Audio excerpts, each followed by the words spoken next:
Hello everybody, welcome to Matt's Cookhouse, where I share easy to cook recipes.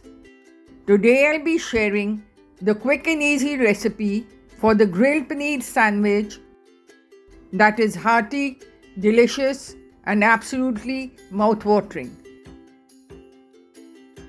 To begin, take 200 grams of paneer, cut into slices, marinate both sides with salt and keep aside.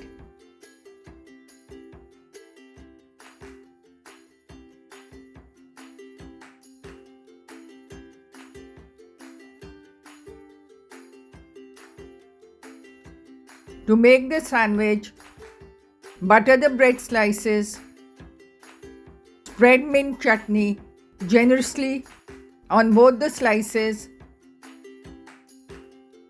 Add some chopped onions, ginger and green chilies to one of the slices. Season with chaat masala powder. Place the paneer slices on top. Sprinkle red chili flakes and some more chaat masala powder.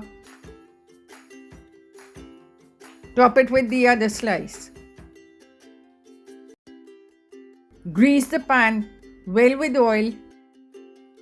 Grill the sandwich until the bread is toasted and slice into two. The grilled paneer sandwich is ready to serve. Serve with salad greens and a dip of your choice. For more such recipes, follow me at Matt's Cookhouse and be sure to like, share and subscribe.